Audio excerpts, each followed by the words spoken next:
在旧钞销毁场工作是一种什么样的体验？一捆捆大钞堆积成山，可紧接着就会在你的面前被粉碎殆尽，你会是什么样的心情？难受吗？刺激吗？心疼吗？老白在看见这一切后，他的内心全是不舍。可是再不舍又能怎么样？旧钞机上挂着锁，能匹配的钥匙只有3把，还分给不同的人保管。此外，销毁场里可谓是遍布摄像头，全天都有人在监视。毕竟这可是旧钞销毁场，不仔细点怎么能行？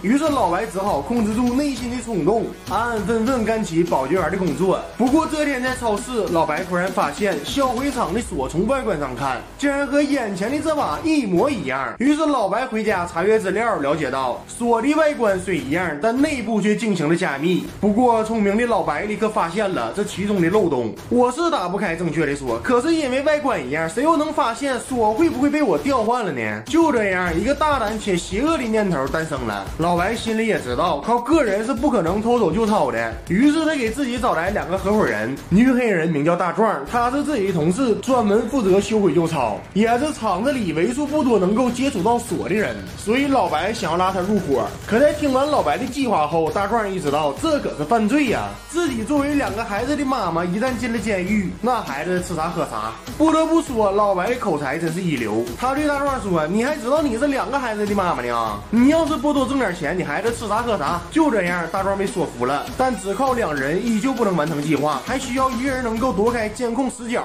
负责拿走旧钞才行。于是他找到了负责运输的小花，和大壮不一样，小花非但不是母亲，她自己个儿还是个孩子。于是在听完计划后，他便立刻答应了，原因无他，纯粹是出于好玩。于是这天晚上，3人相约咖啡馆探讨细节，而10几个小时过后，他们就要实施这个疯狂大胆的计划了。行动当天，老白利用保洁时间的间隙，合理利用监控盲区，来到了旧钞箱的旁边，接着狸猫换太子，把从超市买来的假锁调换出箱子上的真锁。而事实也不出3人的所料，没人发现锁已经被调换。于是小花大摇大摆推走装满旧钞的箱子，在他的必经之路上需要乘坐电梯，而在电梯的前面恰好就有一个垃圾桶，这也是第2个监控盲区。在等电梯时，他便能拿多少是多少，把旧钞扔进垃圾桶。电梯来了，小花继续推箱子前进，来到旧钞销毁的地方，而负责销毁旧钞的人就是大壮。他当然知道钱少了，但他却不会说出来，他还会把从老白那里得到的真锁调换出假锁，然后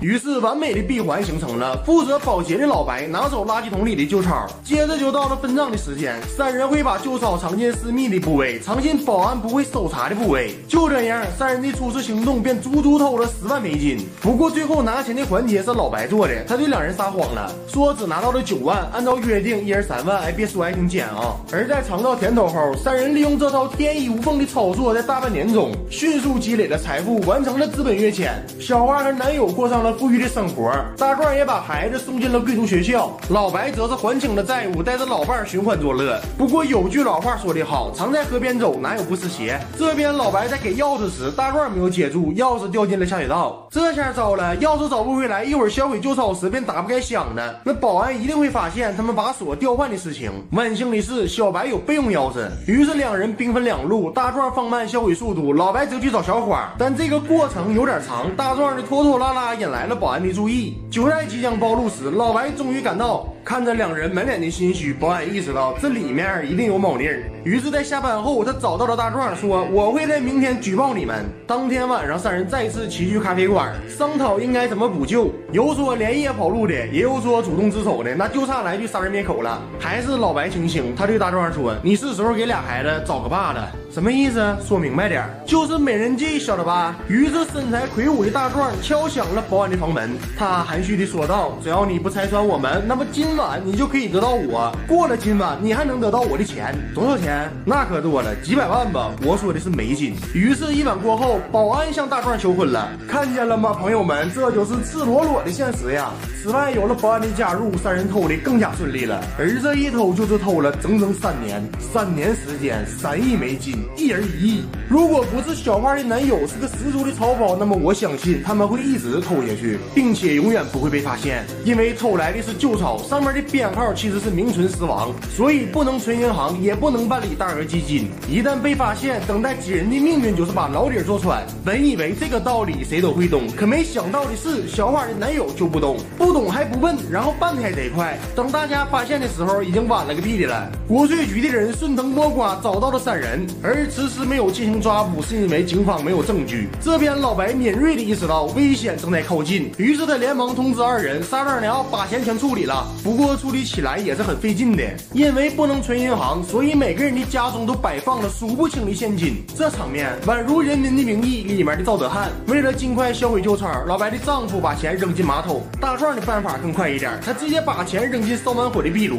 而小花不愧是年轻人，他是又快又狠，直接一把照药把房子都给你炸了，里面的上亿美金顷刻间化为灰烬。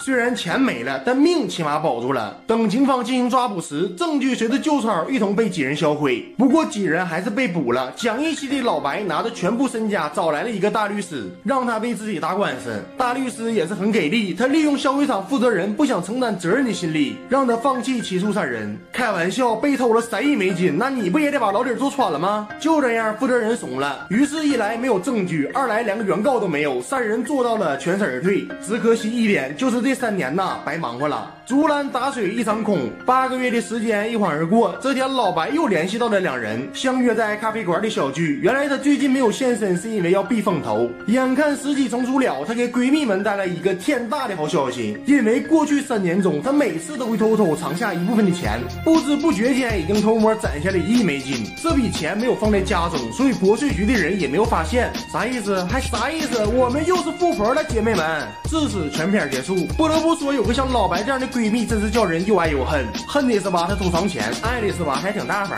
这部电影名叫《我为钱狂》，看完后一个字绝。但最后老弟还是要再次提醒大家，看电影就是图一乐，真要实现财务自由，过上精致潇洒的生活，还是要靠我们勤劳的双手，要奋斗啊，兄弟姐妹们！